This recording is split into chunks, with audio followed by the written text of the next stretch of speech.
Votre invité aujourd'hui dans la grande interview en direct sur Boursorama, c'est Yves Verrier, le secrétaire général de Force Ouvrière. Bonjour. Bonjour. Merci d'être là avec nous. Bon, vous avez vu ce sondage qui est sorti, sondage Le Figaro, RTL pour LCI. 63% des Français ne sont pas convaincus par la prestation du chef de l'État. Vous en faites partie? Convaincu ou pas convaincu, j'ai noté que ce que nous disions en particulier sur la question des retraites, On va en parler. d'une manière générale, confirmait ce que nous critiquions du projet de régime universel. Donc, sur ce sujet-là, par exemple, je n'ai pas à être convaincu ou non Mais convaincu. au-delà des retraites, encore une fois, au global. Disons qu'il y a, à l'évidence, moi je vais me limiter aux questions sociales et économiques. Ouais. À l'évidence, les questions de pouvoir d'achat, de services publics ont résonné dans les couloirs de l'Élysée, mais les réponses qui sont apportées, dans certains cas, posent pas mal de questions et n'apportent pas de réponses très claires. Il y avait eu 10 milliards d'euros déjà en décembre, là on rajoute 5, 6, 7 milliards d'euros, encore une fois, de mesures en plus. Il n'est pas devenu le président du pouvoir d'achat pour vous, Emmanuel Macron, toujours pas? Malgré les milliards Non, parce qui sont que alignés si sur on la table. parle de pouvoir d'achat en particulier, ce qu'il annonce est dans la logique d'ailleurs de ce qui avait été fait le 10 décembre dernier et que nous avions critiqué de ce point de vue. Tout est fait pour éviter d'avoir à augmenter les salaires. Autrement dit, prime défiscalisée exceptionnelle prolongée, Reconduite.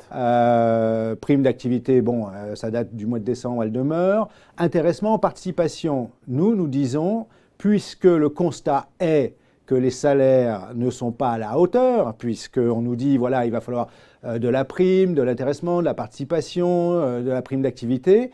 Si ça c'est une forme d'aveu que les salaires ne suffisent pas, Mais le gouvernement a juste petits, la main sur eh bien augmentons le le SMIC, par exemple. Oui, mais c'est très important. De combien? Parce De que combien? notre revendication est de porter le SMIC à 80% du salaire médian. Le salaire médian net, c'est aux alentours de 1770. Bon, ça demande à être ajusté, mais grosso modo, ça mettrait un salaire, un SMIC Brut, net à 1450 à peu près. Et en brut, ça fait quoi?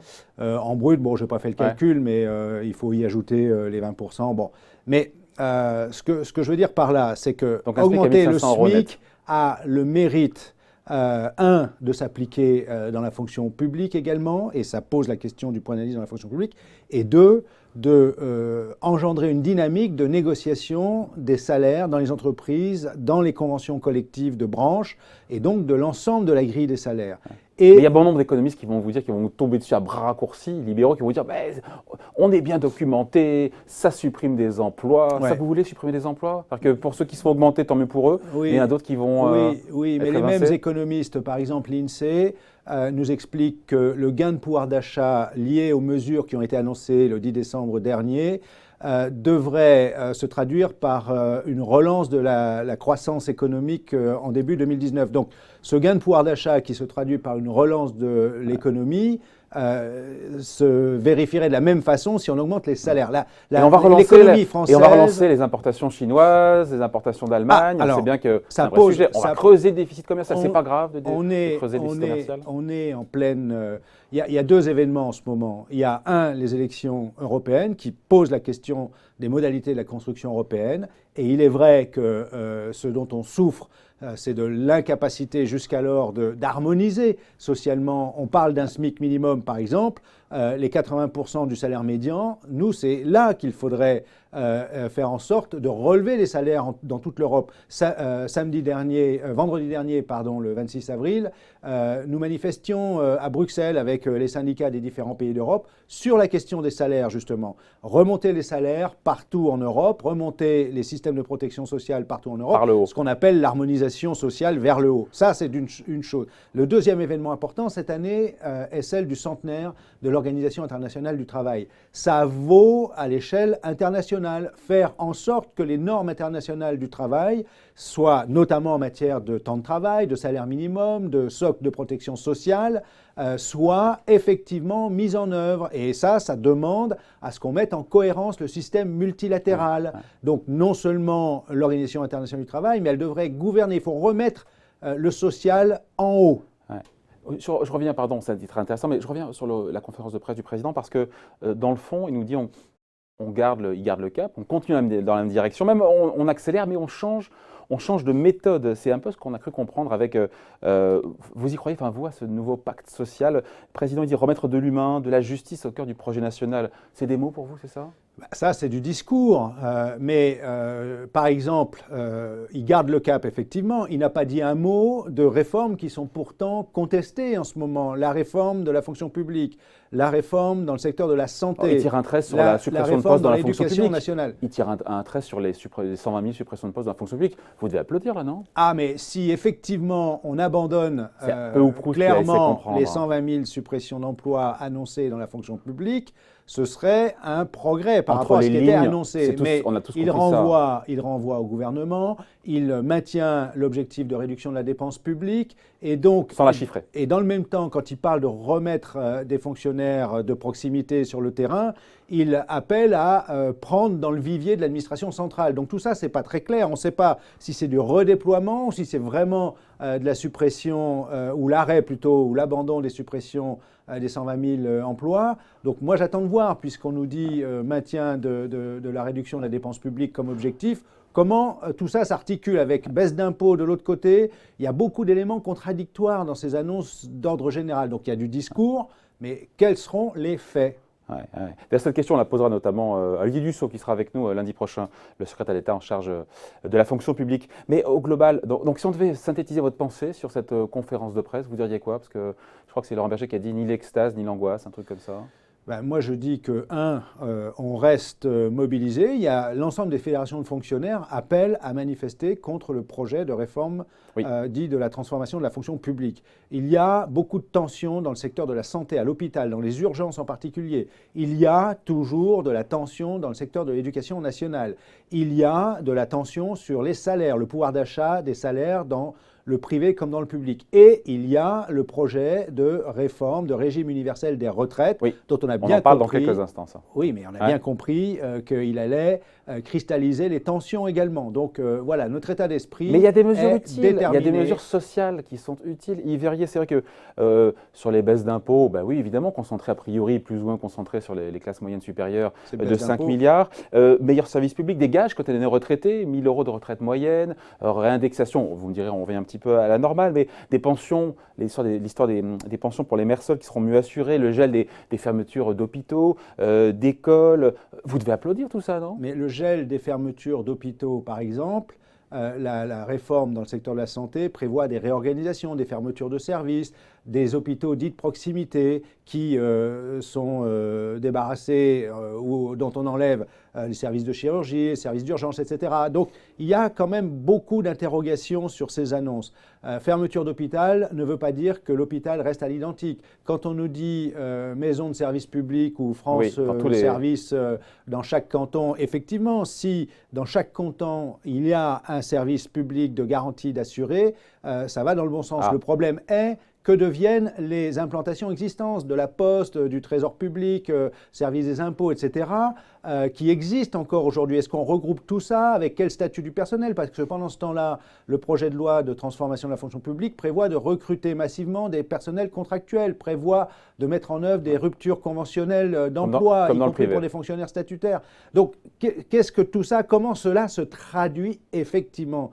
C'est cela que nous attendons de voir précisé. Et encore une fois, il y a, je vous le dis, évidemment, le gouvernement, le président de la République ne pouvait pas faire la sourde oreille à ce qui s'exprime depuis de nombreux mois, ce que les organisations syndicales ont exprimé bien avant le mouvement des Gilets jaunes, sur les questions de services publics, sur les questions de salaire, sur les questions de protection sociale, de retraite, y compris le niveau des retraites. Donc il ne pouvait pas être sourd à cela, débat, mais les réponses… Ce sont des petites réponses suite à un grand débat, c'est le terme qu'on a souvent employé. Je ne dis pas c'est des petites ou pas petites réponses, j'attends, on ne va pas attendre, on va se mobiliser de toute façon, ça c'est très clair, mais comment cela va se traduire concrètement? Et il y a des éléments sur lesquels de toute façon on est en plein désaccord. Alors, on parle évidemment de la retraite avec vous Yves Verrier, c'est important parce que le président a réaffirmé, il était clair, l'âge légal de départ à la retraite, ça ne bougera pas, ça sera 62 ans. Est-ce que vous êtes rassuré? Vous avez quitté la table des consultations, des concertations avec le haut-commissaire Jean-Paul Delevoye en charge de la réforme des retraites. Vous êtes rassuré? C'est 62 ans? Premièrement, Vous j'ai bataillé ouais. toute la semaine qui a précédé pour faire en sorte qu'on évite de revenir sur l'âge légal, pour faire en sorte qu'on évite d'aller sur la journée de solidarité, pour faire en sorte qu'on évite de revenir sur la durée hebdomadaire du travail. C'est vous qui avez fait le président là-dessus? Non, je ne dirais pas cela, mais heureusement, tout cela a été remballé. Comme j'ai dit, j'espère que tout cela va être remballé. Ça l'a été. Par contre, la question de la durée d'activité, il a clarifié. On y vient, mais sur l'âge légal de départ à la retraite, vous êtes satisfait? Et donc, est-ce que oui ou non, vous revenez, vous avez dit, on quitte la table parce que c'est flou, on ne comprend pas sur l'âge légal de départ. À l'âge légal de départ à la retraite, celui qui autorise à faire valoir son droit à pension, c'était évidemment une ligne rouge. Maintenant, je l'ai dit maintes et maintes fois, 62 ans, pour beaucoup, c'est déjà trop et beaucoup sont impatients d'y arriver. Malgré cette clarification, Yves Verrier, vous ne retournez pas à la table des concertations avec le commissaire Jean-Paul Delevoye, oui ou non? Non, pour une raison qui est très précise, c'est qu'il y avait deux paramètres importants, celui de l'âge légal ou celui de la durée d'activité ou de cotisation. Et le président, il a parlé d'allongement de la durée de cotisation. Voilà. Donc c'est programmé. Hein, oui, mais nous ne sommes pas surpris. Dès le départ, nous avions critiqué le projet de régime universel par points, en disant qu'il soulèverait beaucoup de questions et qu'il soulèverait beaucoup de dangers sur le niveau des droits à la retraite, le niveau des pensions ou la durée d'activité requise pour avoir droit à une pension décente. D'ailleurs, le président, je vais dans votre sens, il y a eu ce mot de décote qui a été employé. Exactement. Pour vous êtes tombé de votre chaise quand vous avez entendu ça parce que, je ne suis pas tombé de ma chaise. Nous savions parce que Jean-Paul Delevoye avait dit, a priori, plutôt surcote, mais il n'avait jamais employé ce mot de décote. Le jour ou la veille de l'intervention du président de la République, M. Jean-Paul Delevoye a fait une intervention publique dans laquelle il a lui-même évoqué la question d'une décote. Et nous avions dit dès le départ que, y compris si on s'en était tenu à la question de la surcote, c'est-à-dire un bonus pour inciter à partir plus tard. Ça, pourquoi pas? Non, parce que la question... Enfin, c'est pas pourquoi pas, mais c'est déjà le cas aujourd'hui. Il n'y a rien de nouveau. Vous n'êtes pas obligé de partir à 62 ans. Si vous voulez, si vous pouvez, selon le métier que vous faites, continuer de travailler, vous en avez parfaitement le droit, y compris pour améliorer votre pension, si c'est votre objectif. Mais la question, elle est, quand vous avez 62 ans et votre droit à pension, quel est le niveau de la pension? Et si le niveau de la pension n'est pas suffisant pour finir les fins de mois, comme on dit aujourd'hui, le bonus devient quasiment obligatoire. Et c'est pour ça que le régime par points est dangereux. On va remettre dans les mains des gouvernements pour l'avenir tous les paramètres, y compris celui de la valeur du point ou le moment... Là, c'est l'auto. Pardon, la valeur du point, pour le commun des mortels, c'est l'auto, ce truc-là. Ça dépendra de la croissance économique, de tellement de paramètres qu'on saura au dernier moment quelle sauce on est mangé. Si exactement. Vous serez dans l'incertitude. Vous aurez peut-être acquis vos 62 ans, mais le jour où vous pourrez convertir vos points en droit à la retraite, si la valeur de points ne suffit pas pour vous donner une pension décente, eh bien, vous n'aurez pas d'autre choix que de prolonger. Donc, déjà, la surcote en soi posait ce problème. Alors, a fortiori, si on y ajoute une décote... Une décote, ça veut dire que pour ceux qui partiront, je pose la question, à 62 ans, la pension ne sera pas correcte. Ben voilà, vous subirez une pénalité. Votre pension sera dévalorisée. Vous êtes vent debout là-dessus. Pour vous, c'est un casus belli, ça. C'est un casus belli, ça. Vous savez, les premiers que ça touche, parce que d'ores et déjà, on est confronté à ce type de situation, ceux qui ne sont plus en activité. Or, les derniers chiffres de l'emploi montrent en particulier que s'il y a une baisse de la catégorie A, des sans-emploi complets, il y a pour les seniors une hausse, toutes catégories confondues. Et ça, c'est hyper important comme sujet. C'est hyper important. Vous savez pourquoi? Et c'est là où quand le MEDEF dit qu'il faut partir plus tard, quand on se dit qu'il faut augmenter. Ce qui est vrai que tous les pays européens l'ont fait, mais nous, en France, on a un problème d'emploi des seniors. Exactement. Et on est largement en dessous, je crois, 10 points de moins que le taux d'emploi des seniors ailleurs en Europe. Ça veut dire qu'en fait, avant les 62 ou les 60 ans, dès 55 ans, on a un problème. Parce qu'on leur dit travailler plus, mais qu'au final, s'ils se trouvent au chômage, c'est une autre caisse qui finance. Hein. Oui, mais c'est là que la décote, elle est dangereuse. Parce que pour cela, ils n'auront pas le choix, arrivé à l'âge légal, que de liquider leur retraite, puisqu'ils ne sont plus en emploi. Et là, ils prendront la décote plein pot. C'est-à-dire que parce qu'ils ne pourront plus toucher leur chômage. Eh bien, ils ne pourront plus toucher leur chômage, seront obligés de liquider leur retraite, mais liquidant leur retraite au moment où elle est pénalisée d'une décote, ils subiront la décote. Donc vous voyez, toutes ces questions-là posent beaucoup de questions, suggèrent des réponses pas satisfaisantes du tout, ce qui explique pourquoi, nous ne pouvons pas et nous ne reviendrons pas à la concertation dans ces conditions. Nous attendons maintenant de voir ce qu'est exactement, j'ai cru comprendre que le projet était déjà d'ailleurs quasi ficelé, c'est la raison pour laquelle On a dit, nous, qu'on ne serait pas caution de décisions qui sont prises ailleurs que là où on est censé être consulté, informé ou faire valoir nos analyses, nos positions. Nous sommes déterminés à faire en sorte, d'informer les salariés, de les convaincre de la nécessité et de la possibilité de se mobiliser pour faire échec à un projet qui nous paraît dangereux pour le droit à la retraite. Ouais, après, il y a un concept intéressant, on manie beaucoup les concepts, mais le concept de point d'équilibre du système des retraites. Et c'est intéressant, d'ailleurs le président Macron a repris cette expression et cette date, parce qu'on la date à 64 ans, ce qu'avait dit Jean-Paul Delevoye. Ce n'est pas une façon d'admettre, si le point d'équilibre du système par point est de 64 ans, que le système à 62 ans n'est pas financé. Non, mais le point d'équilibre, il dépend des paramètres de l'équation. Hein. Oui, c'est sûr. Si vous ne garantissez non, mais toute pas... chose égale par ailleurs, toute chose égale par ailleurs. Ah bah oui, mais toute chose égale par ailleurs, c'est bien là le problème. On fait peser sur les régimes de protection sociale, et particulièrement celui de la retraite, les difficultés qui proviennent d'un système économique qui n'est pas capable de garantir un emploi à taux plein depuis l'entrée dans la vie active jusqu'au moment de l'âge de départ en retraite. Si on commençait par garantir, vous savez que 87% des embauches aujourd'hui sont des CDD, que 40% des CDD… Moins d'un mois. Voilà. Donc, commençons par résoudre ce problème-là. Nous avions, nous, une proposition de bonus-malus sur l'assurance chômage. Ouais. J'attends toujours. Alors, c'est vrai que les employeurs n'ont pas voulu rentrer dans la négociation, ce que je déplore, parce qu'on parle beaucoup du gouvernement, mais il y a aussi les employeurs autour de la table, et en face de nous, en tout cas, que ce soit sur la question des salaires, sur la question de l'assurance chômage, ou des négociations de manière plus générale. Mais commençons par faire en sorte que le système économique qui ne va pas dans le bon sens fasse que tout le monde ait un vrai travail, un vrai salaire depuis l'entrée jusqu'à la fin, et vous verrez que le système de retraite sera plus facile à équilibrer financièrement. Pourquoi est-ce que cet âge, encore une fois, de départ, cette durée de cotisation suscite tellement la polémique en France, alors qu'on voit, c'est vrai que chez nos voisins à l'étranger, ils partent plus tard. Encore une fois, oublions le côté polémique. Les camarades syndicalistes dans les pays on entend partout, 64, 65 ans. Pourquoi est-ce qu'en France, c'est problématique? Mais regardez les pays nordiques. Vous avez l'allongement de la durée de vie, on vit plus longtemps, on reste plus longtemps à la retraite. C'est très simple. C'est pas une question démographique au final. Vous allez sur le site de l'OCDE et la base de données sur les chiffres. Et vous constaterez une chose. On nous dit, voilà, en France, on consacre 14%, je crois, de points de PIB de dépenses pour la retraite. 3 points de plus que la moyenne européenne. 3 points de plus, notamment que les pays nordiques. Vous prenez le même graphique sur la dépense publique en matière d'invalidité et vous verrez qu'on dépense 3 points de moins que les pays nordiques. Donc, ce qui n'est pas dépensé en retraite… Pourquoi vous prenez en référence les pays nordiques? Moi, je prends la moyenne européenne. Parce que vous me prenez ceux qui ont des âges de départ à retraite, les Allemands, 65 les et Espagnols, plus. les Italiens. Même chose, vous prenez l'Allemagne, tout le monde sait aujourd'hui qu'il y a un taux de pauvreté chez les retraités qui est beaucoup plus faible en France que en Allemagne, comme chez les travailleurs. Donc ce projet du gouvernement sur la retraite, ça vous inquiète? C'est une question de choix de société. On nous dit la France est recordman du monde de la dépense publique. Ça, c'est pas faux, hein. Ce sont des chiffres. Hein. Mais elle est aussi recordman des impôts. De l'OCDE en faible taux de pauvreté. On nous dit que notre système redistribue, qu'après redistribution, le taux de pauvreté chute nettement. Ce qui est vrai. Eh bien, on a pas de quoi en être fier. Vous savez, les systèmes de protection sociale ont été bâtis et gérés pendant très longtemps par les syndicats, par Force ouvrière en particulier. On a un des systèmes de santé les plus performants au monde.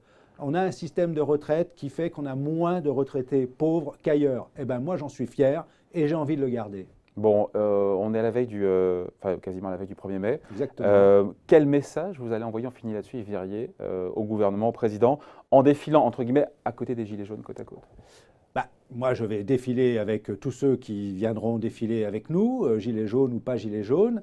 Et le message, c'est justement ce que nous avons gagné au fil du temps, ce qu'on qualifie parfois de modèle social, l'objectif de la justice sociale, eh bien, ne le perdons pas. Il veut démanteler le modèle social français. Je vais faire passer aux salariés. Vous pensez que le président veut démanteler le modèle social français? Mobilisez-vous pour qu'on ne perde pas ce que nous avons gagné. Oui, il démantèle. En tout cas, il réforme ou contre-réforme, comme on le voit, radicalement ce que nous avons bâti. Il démantèle ou il démantèle pas? On va vers un système… C'est important, les mots montent en sens. Il démantèle ou pas? On va vers un système qui est plus un système à l'anglo-saxonne, libéral, que le système qui a été bâti, qu'on qualifie de bismarckien, au fil du temps dans notre pays, que ce soit la solidarité intergénérationnelle va se poursuivre sur les retraites. il n'y a pas de On capitalisation. conserve un régime par répartition, heureusement. Ouais. Là, ça aurait été casus belli. Mais encore une fois, si c'est pour aller vers un régime à minima géré par l'État, le risque est qu'on ouvre de fait la porte à des systèmes complémentaires, y compris par capitalisation. Ce dont nous ne voulons pas. Or, les régimes à l'anglo-saxonne, qui est un peu le modèle vers lequel on se dirige si le gouvernement va au bout de ses projets, eh bien, est de cette nature, appuyé sur un régime, un filet social à minima, avec des systèmes complémentaires, y compris individuels, d'assurance par capitalisation. On n'en est pas encore là. Non, heureusement, parce que nous sommes encore là, les syndicats et Force ouvrière en particulier. Allez, merci d'avoir été avec nous. Yves Verrier, donc le secrétaire général de Force ouvrière, qui était l'invité de la grande interview en direct sur Boursorama. Merci. Merci.